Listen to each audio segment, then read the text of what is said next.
Good morning, everyone. It's Carla from Carla Being Crafty, and welcome to my FlossTube number 6. So today is Saturday, August 3rd. Happy August. This is my birthday month, the height of summer, and here I am, first Saturday of the month, making my number 6 FlossTube. So welcome to anyone who is finding my channel for the first time. This is a channel mostly about cross stitch, but also about other crafts and other things that I enjoy, and a little bit of life stuff thrown in as well. And if you are not new here, if you're coming here after subscribing, well, thank you so much. I am up to just under 300 subscribers. I think I need 1 or 2 more people to pop me over that number. So hopefully, a few more people will wander over here, and we can grow this little channel. So I'm really happy to be here today. I think I have a lot of content for you today. I don't know, I was doing my notes last night and it seems like I have a lot of stuff to talk about. So, let's get started. The first thing I wanted to tell you guys, it's almost like a true confession kind of thing, but I thought this was a funny story, so I thought I would share it. So my car is an older car. I think it's a 2007. I've been driving it for a long time, and I'm likely to be driving it for a long time just because of life circumstances, etc. So occasionally in an older car things break, or things start to be not as fresh as they used to be. I drive a Saturn Vue, so it's a hybrid car, and one of the features of my car that it's not an unusual feature, I do have a car phone with OnStar, and so on my rear view mirror, there's the buttons for the OnStar and for using the phone and everything like that. And there's this cool little window, I guess, or display that shows the time. No, not the time. The temperature and the direction that the car is going. So that's the feature I always kind of like. I especially like it, in summer with the temperature. My air conditioning isn't working in my car, so when I get in there and I feel like I want to die, looking up and seeing that it's only 89, makes me feel a little better. Or seeing that it's 105 makes me feel vindicated that I wanna die. Anyway, so about 3 or 4 months ago, that little display went out. Now my car was due for service, so I kind of chalked that up to, that sometimes when my car needs service, little things like that go off, and then I get it serviced and my guy does whatever little magic he does and resets everything, and things like that come back on. So that's what I figured it was, and okay, I can live with that, the temperature and the direction. Excuse me, I'm going to move this just a little bit. I feel like I'm having weird lighting on this side, but you know what, the window's over here, and it's gonna be what it's gonna be today, I think. Anyway, back to my little car story. So I took my car in for service, and the guy did what he does, and I got my car back and everything was fine, but that display still wasn't on. And it's not the kind of thing that is important enough to me to spend money to get it fixed, so no big deal. Well, this past week I was driving to work and I was adjusting my mirror or something, and I happened to glance up and look at the buttons, and I call my mom often on my way to work, so I press those buttons a lot. And there's 4 different buttons. I think there's a the call button, the regular call button, then there's an emergency call button, and I think there's a call button for if you actually want to call OnStar. So there's 3 buttons right there, and then there's a 4th button. And that button has a little circle with a line that often means off and on. And in the back of my head, I'm like, what does that button do? And I pressed it, and my display came back on. So I've been sitting there for 4 months thinking that something in my car was broken when I had just turned it off, and all I needed to do was press the on button. Now, I am not sure what kind of a moral this story has, other than don't be a stupid idiot, but I had to laugh at myself. It was just I felt so stupid and you know, but I thought it was hilarious at the same time. So I thought I would just share that dumb little story with you guys, so you know how very, very, very human I am, and very, very fallible. So anyway, on that note, let's get into our floss tube. And so let's see, what finishes is usually what I show you guys first. As far as my stitching finishes, I only have a tiny little one to share with you today. I kind of jumped on the bandwagon here with the hashtag It's a Movement, Not a Style, and I made one of these little It's You I Like little guys for my friend. And I just, I just wanted to stitch it up. I used one of my favorite, very, very, very variegated pink and green Needle Necessities flosses on a little piece of scrap. And then I posted it on Instagram and Facebook. And it was really nice because I got a really nice message back from my friend. She obviously knew it was for her. And I guess she was having a hard day. And without even me giving this to her yet, this little guy from, Mr. Rogers and Michelle Bendy and I want to say Diana, it's Kismet, but I could be wrong on that. This brightened her day, which is the whole point, right? So, yeah, so I was really glad that I did this. I'm thinking about maybe doing another one, giving it to my mom, but we'll see. I haven't fully finished it yet. I haven't fully finished my little pin cushion that I did last week either. Oops, this guy. But because they're tiny little things and I don't feel like pulling out honestly, I don't feel like pulling out the sewing machine. But I will, eventually, maybe this week, I'll pull it out. The way I'm planning on finishing this is I'm going to turn it into like a little pillow sachet, but I'm not going to make like a square pillow. I'm going to kind of just sew the back seam together to turn it kind of into like a little lifesaver roll, and then hopefully I'll be able to do something kind of cute at the ends to, make it, how like a candy has the fruit at the end. That's what my plan is. And then I'm going to fill it with lavender buds so that it smells nice and she can use it to put in her delicates drawer, and then she can see it every time she gets dressed in the morning, and it'll make her feel happy and think of me. So that is my little stitchy finish for this week. Start and finish, but that's like a little hour project. So the other thing is I tried to finish this last night and I wasn't quite able to, so it does still need to be finished. But I want to show you guys this diamond painting. This thing has been sitting like 3/4 finished for 6 months. This was like a huge pain to do. This is a square diamond painting. So you can see it up close. Yeah, so there's a bunch of stuff down here. Well, not a bunch. It's probably about an hour's worth of diamond painting left to do. But I don't know where I got this. Probably from AliExpress. But I don't know the shop or anything like that. But this was not, I mean, it's pretty, and I got it because, as I've told you guys, I really like hydrangeas, and so that's why I got it. But the symbols on this were awful. Let me see. I don't know if you can see over here. Well, yeah, I don't even know if you're gonna be able to see. But the way that they did the symbols is they have like a color background and then either a black or a white letter.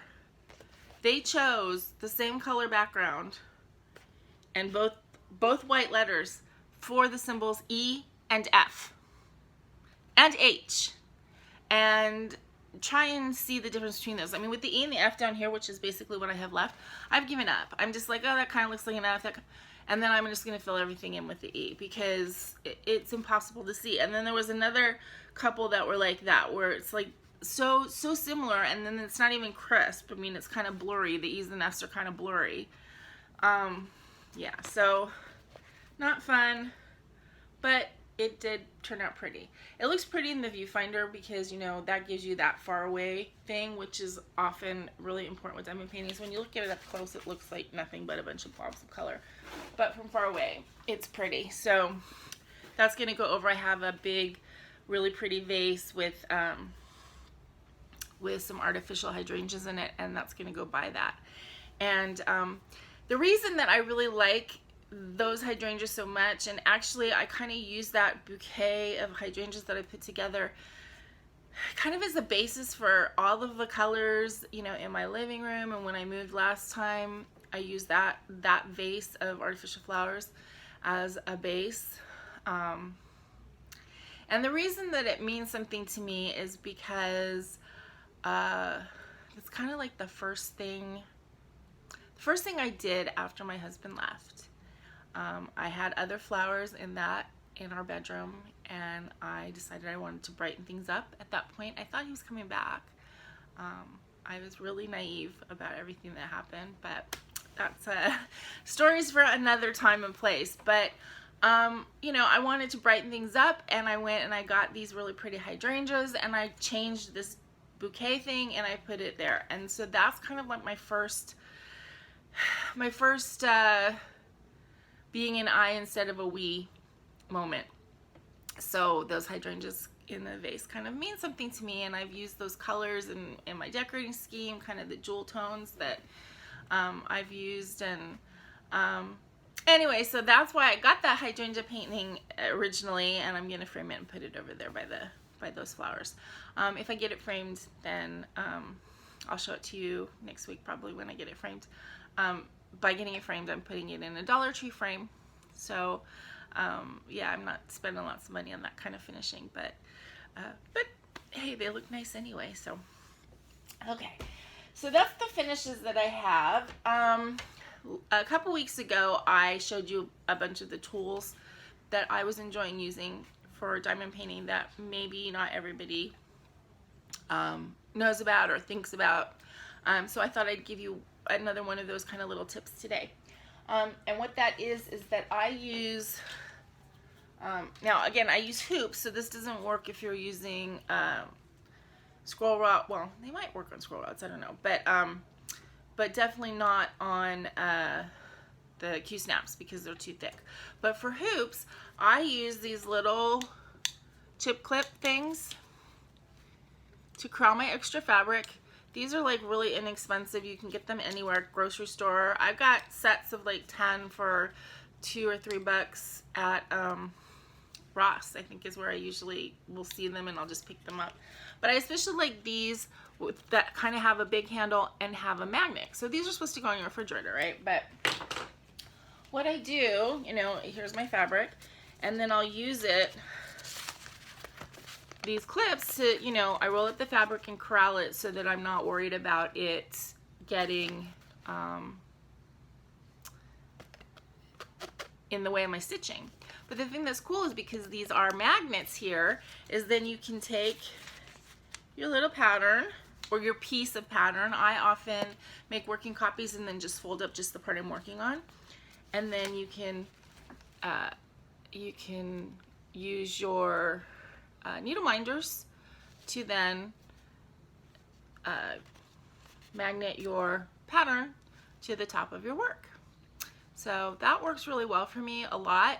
Now, one thing that's funny with the magnets is that they don't always work, like because of the way, the direction, you know, that there's positive and negative side of a magnet. So it depends on what you have. So sometimes I have to use like two of the backs of the needle minders, because these you can flip over and they'll go whichever way they need. Sometimes the top of the needle minder doesn't work if the chip clip that you have happens to be charged the same direction. So you just kind of have to play with it. But I think it works really well. And you know, it's an inexpensive solution for that problem. And you know, if you break them, it doesn't matter. They're easy to take with you. They're light. They don't, you know, make the fabric heavy in your hand. I know someone had said with those little peel things that they were great, but they kind of made everything heavy. So for me, these don't. So that's something that you might want to try. Okay, I am going to show you my whips. I worked on the past week, and I only worked on 4. Yeah. So I did do a little bit more on my Hade, on my lavender roses. I showed you guys this last time, and I had said that I wanted to get through the eye, and I pretty much did. So I think this project is going to be so pretty when it's done. It's going slower than I thought, and I have to be honest about that. The reason it's going slower is because I'm not working on it that much. I mean, if I work on it 1 day a week for a couple hours, it's not going to go that fast. You know, you have to put a little bit more time and attention into Hade to make, you know, really obvious progress.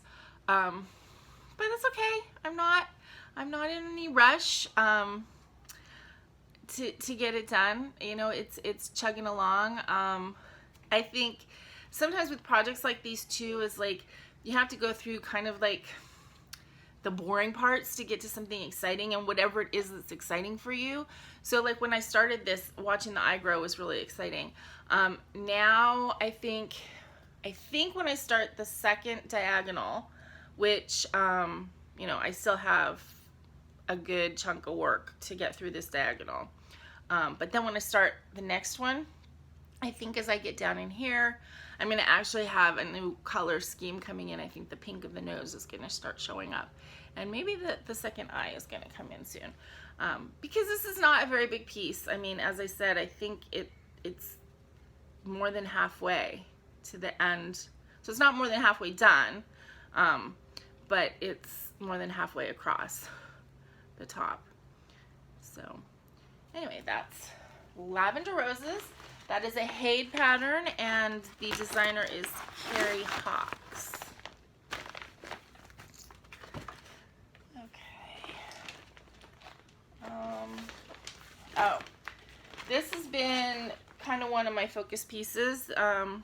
This is the In This House We Believe, or We Do Geek, that I am making for my brother. And if you remember, I'm doing this on a 14 count confetti by Fabric Flair with mostly Needle Necessities over-dyed flosses. And as you can see, I've got the first, let's see, 1, 2, 3, 4 or 5 lines completed. As I continue to work on this, I'm probably gonna, you know, put my hoop around here, and then I'll start adding the next lines down, because I kind of like, you know, when I get tired of one line, I like going to the next color, kind of seeing how it grows. So I kind of work on it a little bit on the diagonal, not exactly, but and then with these little icons of the different shows, I'm finding ways to incorporate just a little bit of the gold thread in them too. So there's that one. That is coming along really well.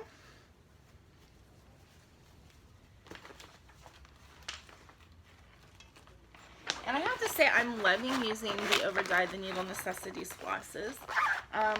I did get some more over-dyes. I'll show you those when I get to the haul, which are not exciting me as much as the Needle Necessities.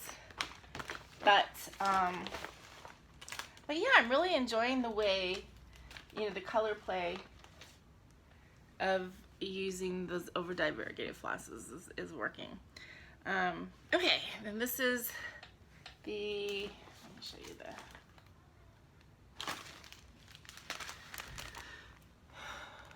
Vino Bianco. This is the second half of the housewarming gift that I'm making for my friend Tracy, who, well, I guess about a month and a week or so ago now. No, she moved July 5th, so it's just about a month. No, June 5th, so 2 months. Oops. Anyway, this is the housewarming gift for her and Jason for the new house. And I was able to work a little bit more down here. So this one is coming along as well. So these two gift projects are kind of like my focus, and then I want to get them done because they're for other people. So, oops. So yeah, so I want to get some good work in on those in the coming weeks. And I do have some plans, which I'm going to show you in just a second, with different challenges and stuff, and those are gonna fit into those challenges nicely. Now, my last project that I worked on this week, I talked about last week. I started this as a stitch along for my birthday, an August stitch along, and it's hashtag Black Cat Birthday Sal. I am doing the Nora Corbett red kitten pattern because there's a little black cat. And I've had, several people who said they're going to join in with me, which is like so exciting to me. I started this on August 1st. I'm planning on doing it through the month of August. It's going really fast. I feel like, I only worked on it one evening. And I got through her pole, like top of her head and chest, skin, and everything. So actually the rest of that goes down from there is it starts the red dress. I'm doing this on an under the sea fabric. It's a 14 count opal. It's called Midsummer Nights, which I think is perfect for an August, a style that's going to take place in August. And I'm really liking how it's coming out. Now, does anybody else see, I posted this on Instagram, does anybody else see that girl when you look at this? I know a lot of people who are younger than me may not even know what that girl is. I was young when that was on, but yeah, it was a very popular sitcom with Marlo Thomas, and her hair was exactly like this. It was very I guess, daring for the times because she lived alone and she had a boyfriend, and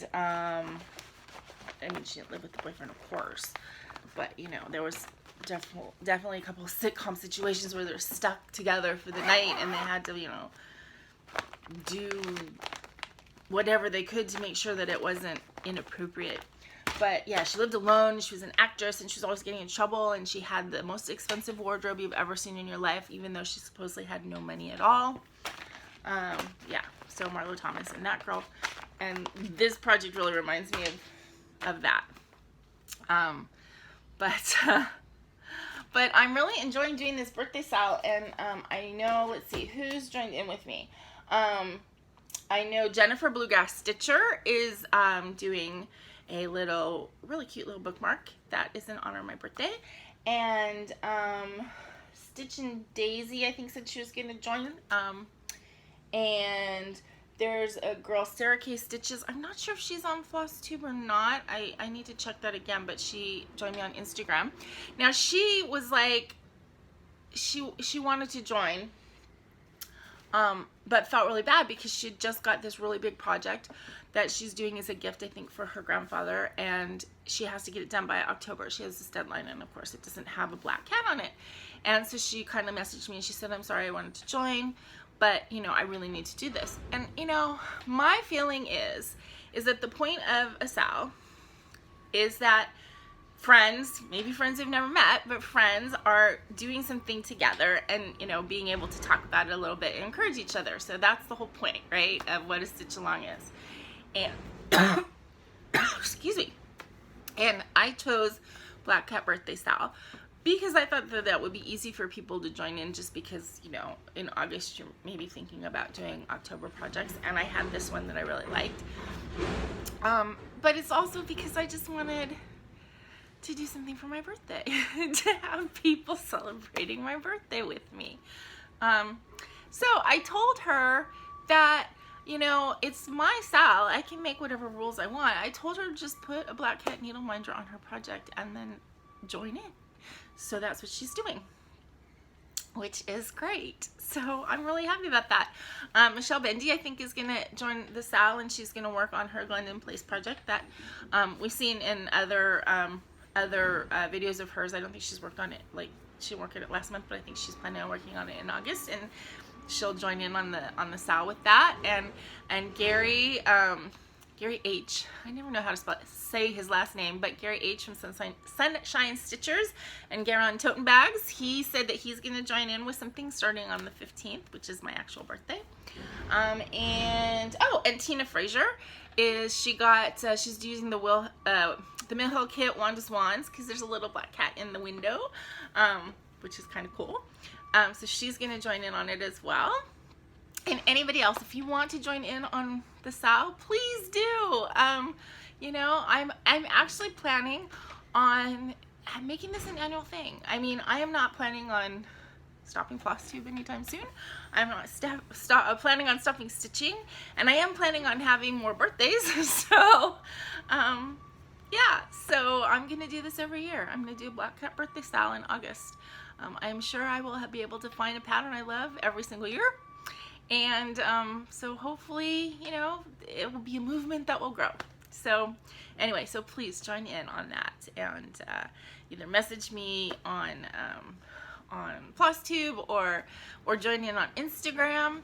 My Instagram name is Carla with a K.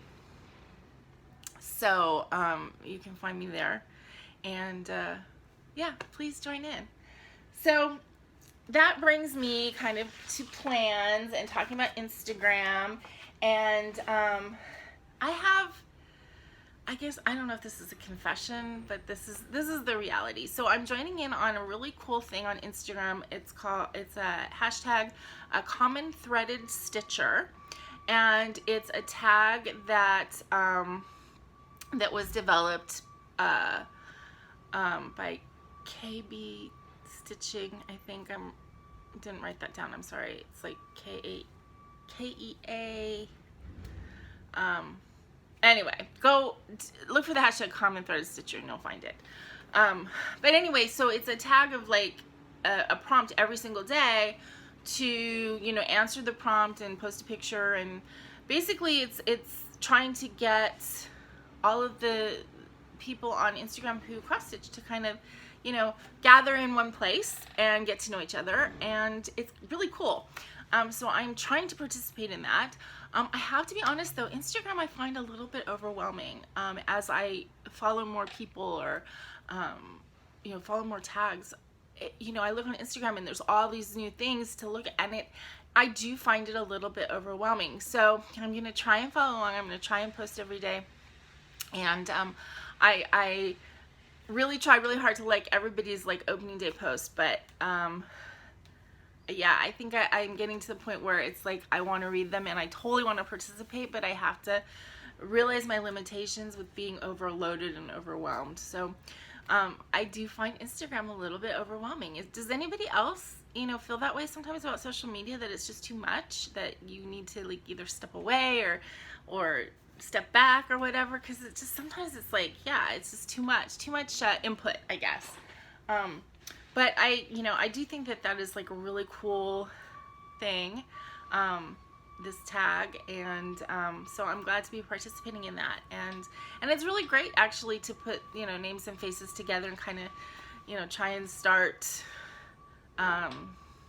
learning a little bit about the people that maybe you're messaging or that are messaging you or that you love their pictures or whatever. So yeah, so that is one of the things I'm doing in August. So I've got the Black Cat birthday style tag to follow to see if anybody posts with that, and then I have this common threaded stitcher to follow. And then the other thing that I'm going to try and participate in August, I'm sure you guys heard about the 24 hours of cross stitch that Jen Lee does. And that's kind of become a movement too, people using these challenges. And so she's put out these, I think there's an actual 24 hours challenge, August 9th, 10th, and 11th, which is Friday, Saturday, Sunday. August 9th is World Cross Stitch Day, for anybody that is not aware of that. That wasn't something that I was aware of until recently. And I still want to do something for it. I don't know if there's anybody in this area that wants to get together for drinks and stitching or something on Friday night, August 9th. Let me know, and maybe we can like meet somewhere at, you know, I don't know, an El Torito or something and have some margaritas and put in a stitch for World Cross Stitch Day. But that's on the 9th, and so that's like the actual 24 hours in a 48-hour period challenge, but which I don't know if I'm going to participate in. But she also does these acrostic things, which is just for fun. So this month the acrostic is X Stitch Day for World Cross Stitch Day, and then you're supposed to pick a project that fits in, and you can use the same project for every one of these and just use each one for the different challenge. And your challenge, I mean, it's obviously, it's just what you want to do.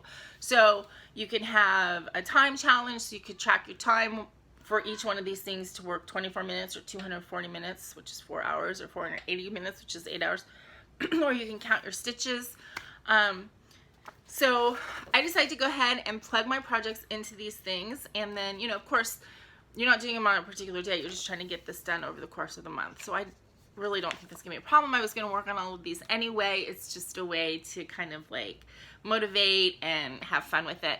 I did kind of try and be a little bit clever about where I put stuff in. I mean, some of it, yeah, it's obvious, but some of it, I tried to be clever. So what I did, I don't know if you can, yeah, see this. So for X, I chose my Glendon Place, All Hallows Eve. I'm reading this backwards, so hey, I mean, I did write it, so but we'll see if I can kind of read it backwards. And I chose that because there is a skeleton on the project, and you would see that with an x-ray. So yay, I thought that was a little clever, right? For S, okay, I can't read that one. Oh, that's my red kitten, because it's my hashtag Black Cat Birthday Sal, so that's for the S. This T, I'm working on the Mill Hill kit for my friend Tracy. There's that T. The I wasn't clever. That one's in this house we do geek, because in. Another T, this one is my Haid Catnap Faye, which the designer is Nadia Tate.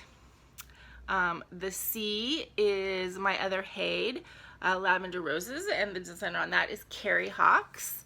And then the H is my Glendon Place All Hallows Eve. Then for day, my To Everything There's a Season, which I haven't pulled out in a couple weeks, but that is in honor of my dad. So that one's for D. And then A is again the In This House project, because that is a gift from my brother Aaron, so he's the A. And then Y is my Black Grace pillow, which I haven't pulled out and showed you guys since I think my first episode, but I'm putting that under Y because I stitched that using yarn. So I'm gonna try and complete this challenge acrostic thing this month. I think it sounds kind of fun to do that. It's kind of like a non-challenging challenge. I don't really want to do stuff that's gonna stress me out, but this is just a way to add fun to my stitching. So there's that.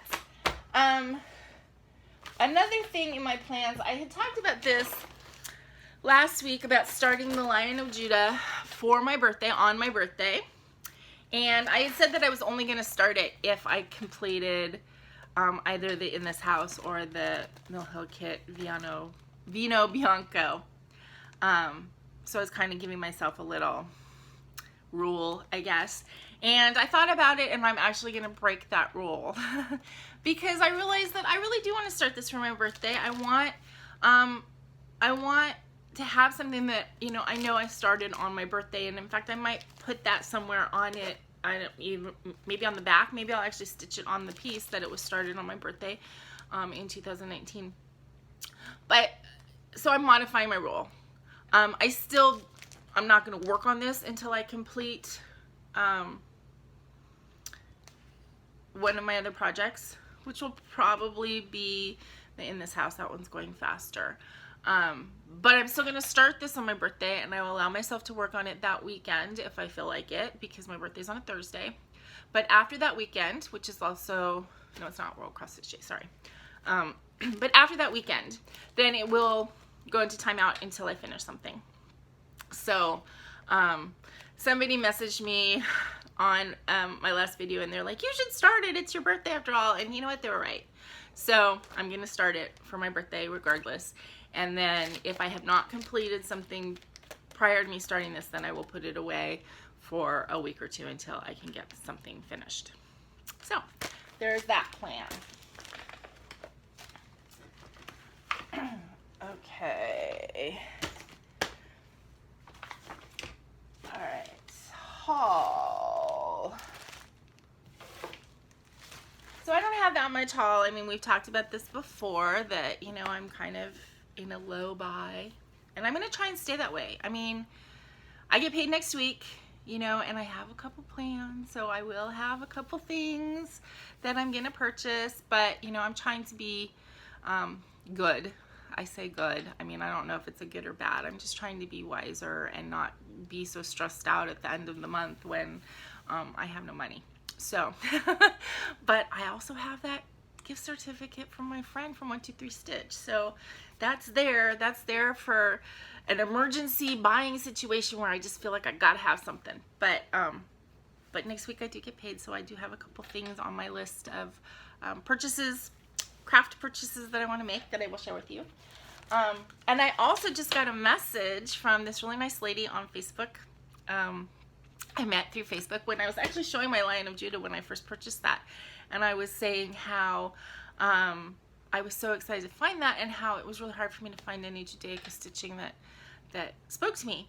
And she messaged me on Facebook, this really nice lady named Susan, and she doesn't give me permission to say her name, and I know that that's a thing, so I won't give you her last name, but her name's Susan. And she messaged me back then and said that she had a bunch of like duplicates and things that she, you know, she's been gathering projects for years and years and years and years, and she had some duplicates that she would be happy to send me. And anyway, I just got a message from her this morning that she put them in the mail, and so I should get them next week.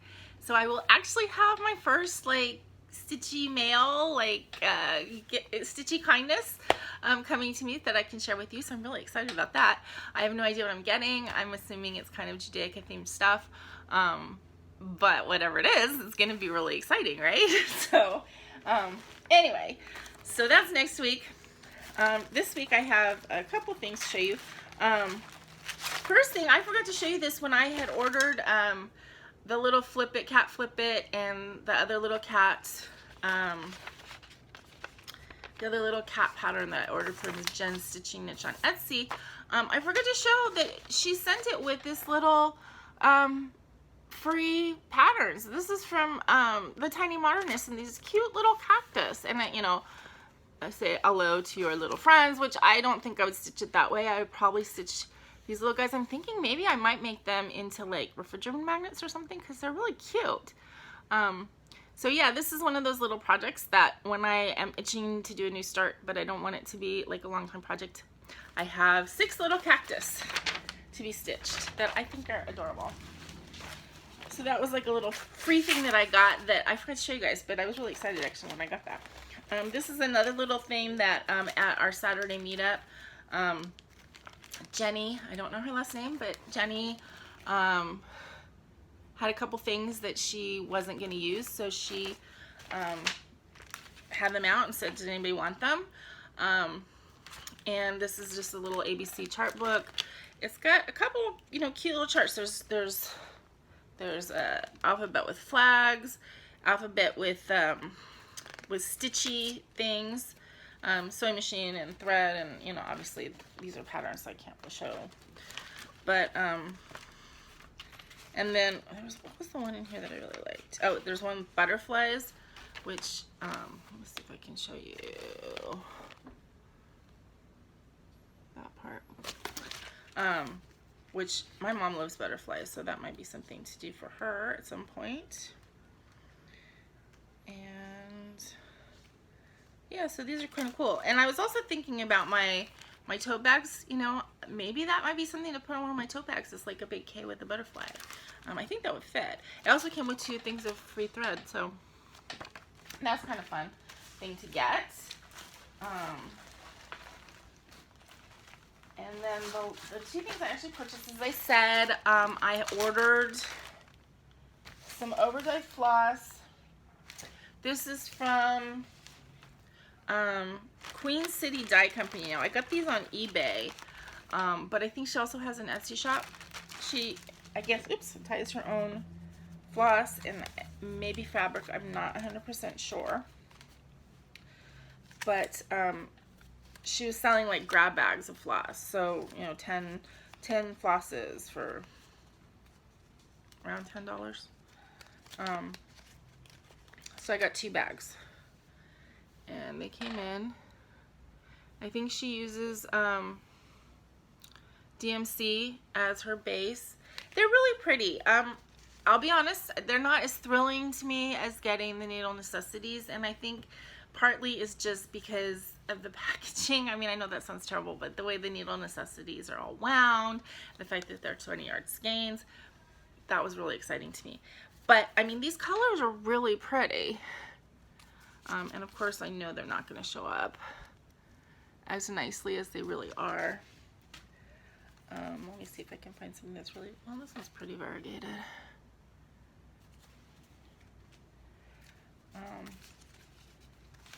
This is kind of really a pretty like greeny yellow.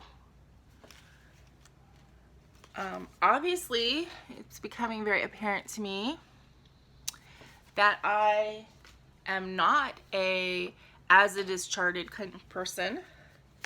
That I very much like look at the pattern and then pick my own flosses. If it's charted in DMC, I look, and if I have it, great. If I don't, well, let me find something that I like that's similar or even different that I like. I guess it's just how I am. I'm not an as charted fabric person at all. I have to laugh because, you know, I'm watching a ton of FlossTube, and I am not meaning to disparage anyone at all. But one of the FlossTubers I like, she was talking about getting a stash of fabric, and she bought like 4 or 5 pieces of linen, I think. And which brings me to another thing, but I'll hold that.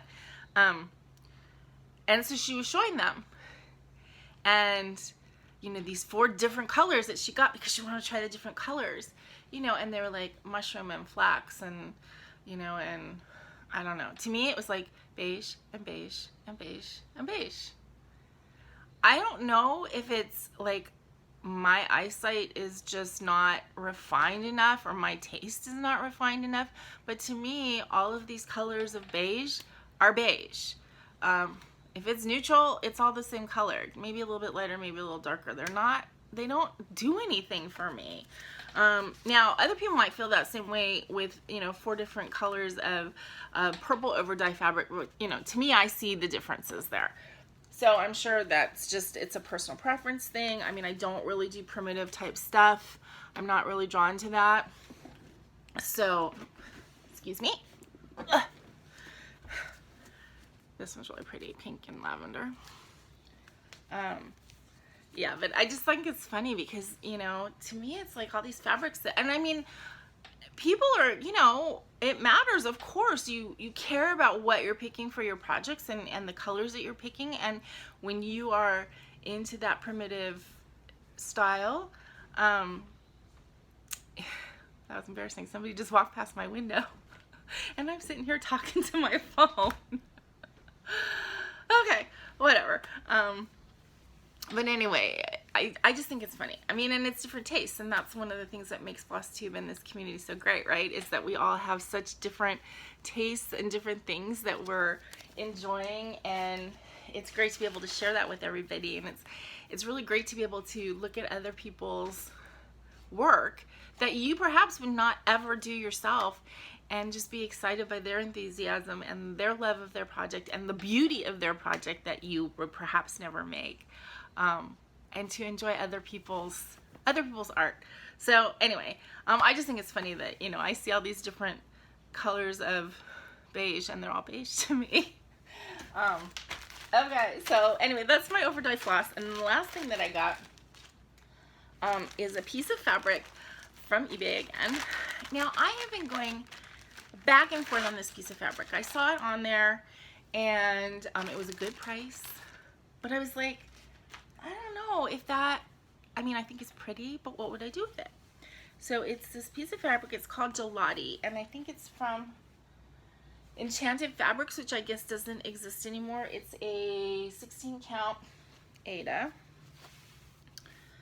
Okay, so it's kind of like this blue-gray color with these big pink spots. But what happened was, is I was looking at it online for like the 6th time and kind of going, should I buy it? What would I buy it for? And then it hit me. These pink spots to me look like big old pink clouds on kind of a dusty gray cloudy day. Big pink cotton candy clouds. And I thought, well, that would be perfect for my Winnie the Pooh project. For him to be hanging in a gray blue sky full of big pink clouds. So I think that's what I'm gonna use for this. So I got really excited when I thought of that, and I was like, so of course I had to get the fabric. Now my big question is going to be, what color do I do the balloon so it goes well and doesn't blend in? So I don't know if anybody has any suggestions or what you think might look good on that fabric for the balloon. I mean, obviously Winnie the Pooh is going to be Winnie the Pooh color, and the bees are black. But what color balloon would look good? Should I use a bright blue balloon or a purple balloon? I don't think like a red or pink color, because I don't want to contrast or clash with the clouds. And then I have to figure out which part. I mean, of course it's going to depend on the size of the project when I get it set up, but what part of it would look the best. So anyway, that's what this fabric is for. And so I have been thinking, you know, everything I've done so far has been on Aida, which I like. I like Aida. I'm not going to probably stop using Aida, and I have a nice little stash of Aida now. But I'm thinking I really do want to try it in Evenweave. I'm not super interested in trying linen. I don't like the thinness of linen. I don't necessarily like the way it looks when it's finished.